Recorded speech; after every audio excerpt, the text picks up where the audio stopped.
नमस्कार दोस्तों, मैं हूं डॉक्टर आलोक और आप देख रहे हैं लीगल एक्सप्रेस। दोस्तों, आज के इस वीडियो सेगमेंट में हम लोग बात करेंगे 1090 के बारे में कि ये 1090 कॉल क्या है और इससे इसे जो हमारी प्रदेश सरकार ने ये सुविधाएं हमारे मेनली वुमेन के लिए दिया गया है, जिसे वुमेन पावर लाइन कहते हैं। ये सेवाएं कब प्रारंभ की गई और इसका उद्देश्य क्या है और इससे क्या-क्या रिलीफ मिल सकता है, जो जहाँ पे भी कोई प्रताड़ित महिला होगी, उस प्रताड़ित महिला को क्या-क्या हेल्प मिल सकती है इससे, इन्हीं सब विषयों के बारे में आज हम लोग जानकारी लेंगे। तो आइए शुरू करते हैं वीडियो को।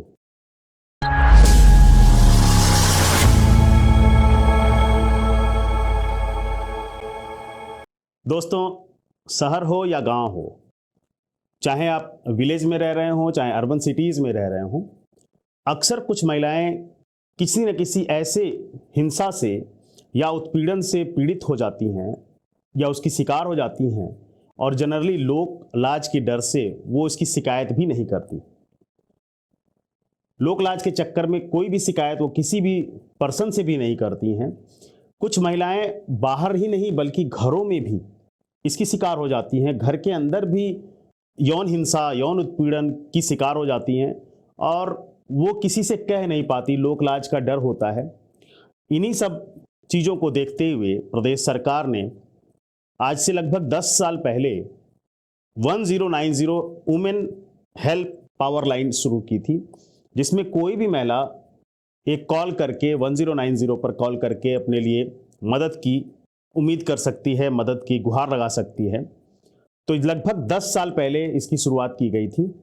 ये है 1090, जो एक्चुअल में मदद करती है उन महिलाओं की जो महिलाएं कहीं ना कहीं से यौन शोषण, यौन उत्पीड़न या किसी भी इस तरह की हिंसा से पीड़ित हैं, घर में हो चाहे बाहर में हो। उन्हीं की मदद करने के लिए 1090 शुरू किया गया। दोस्तों, 15 नवंबर 2012 को वुमेन पावर लाइन की शुरुआत की गई और उत्तर प्रदेश सरकार ने वुमेन पावर लाइन शुरू किया, इसकी स्थापना की। महिला सशक्तिकरण के ऊपर काफ़ी काम हुए इस विषय को लेकर और महिला सशक्तिकरण में काफ़ी बढ़ोतरी मिली इससे। इसी को देखते हुए 2014 में वुमेन सिक्योरिटी ऐप 1090 भी शुरू किया गया। तो मोबाइल ऐप भी है वुमेन सिक्योरिटी का और इसके भी बहुत अच्छे नतीजे देखने को मिले। काफ़ी महिलाएं जो कि लोक लाज के डर से अपने किसी भी यौन उत्पीड़न, यौन शोषण या किसी भी तरह से छेड़खानी या कोई भी जो उनके साथ हिंसा हो रही है जिसकी वो खबर किसी को नहीं दे पाती थी, इस सुविधा का लाभ उठाकर वो अपनी खबर, अपनी जो जो भी परेशानी है वो उस परेशानी को 1090 पर सुना सकती थी। दोस्तों, सरकार की जो मंशा थी वो महिलाओं की मदद करने के लिए था। इसीलिए एक राज्य एक नंबर, मतलब पूरे राज्य में केवल एक नंबर ऐसा हो जिस पे महिलाएं बहुत ही आसानी से फ़ोन करके अपनी शिकायत दर्ज करा दें। साथ ही उनकी शिकायत जो दर्ज होगी उसको गोपनीय रखा जाएगा, उसको किसी भी तरह से जो है पब्लिक नहीं किया जाएगा। इसके साथ साथ जो महिला इसकी शिकायत करती है उस महिला को भी किसी थाने या किसी ऑफिस में नहीं बुलाया जाएगा। उसकी शिकायत नोट की जाएगी और उसकी मदद की पूरी कोशिश करेगी हमारी जो वुमेन पावर लाइन है, वो पूरी तरह से उस महिला की मदद करने के लिए तत्पर रहेगी। दोस्तों, अब बात करें कि इसकी सुनवाई करता कौन है जो इसकी सुनवाई करता है, तो महिला पुलिसकर्मी ही महिला की सुनवाई करती है। वुमेन पावर लाइन 1090 पर जब कोई पीड़िता कॉल करती है तो उसकी सुनवाई महिला पुलिस अधिकारी या कर्मचारी ही दर्ज करते हैं। उसके बाद उसको जो है वरिष्ठ, जो भी उसका वरिष्ठ होता है, उसके पास उसकी जो कंप्लेन होती है उसको लेकर जाते हैं। सूचना बाकी लोगों को उपलब्ध कराई जाती है और उसके बाद एक पर्सन जो है डिसाइड किया जाता है कि वो उसकी जांच करेगा और उस जांच करने के बाद उसकी पूरी तरह से मदद करेगा।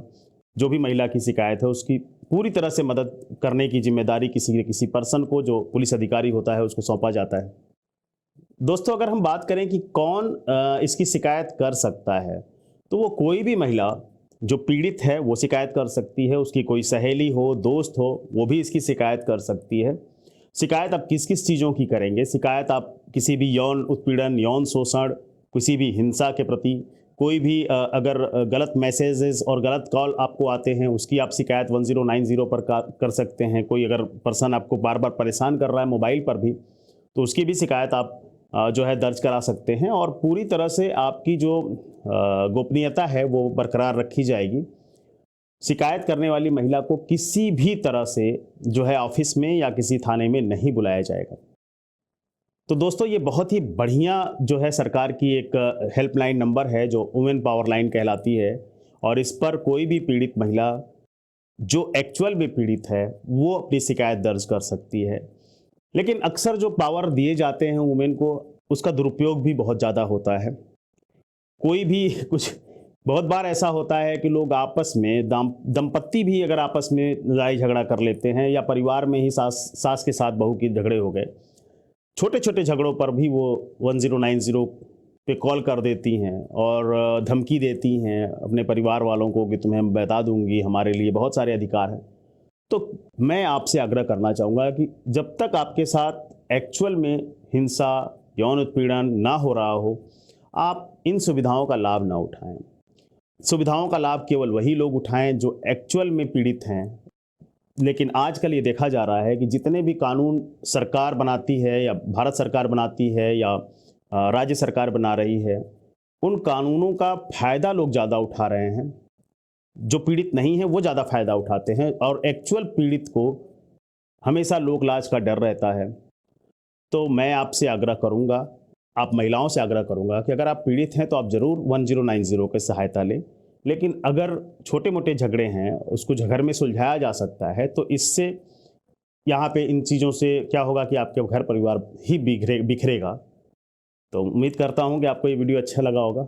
धन्यवाद, नमस्कार।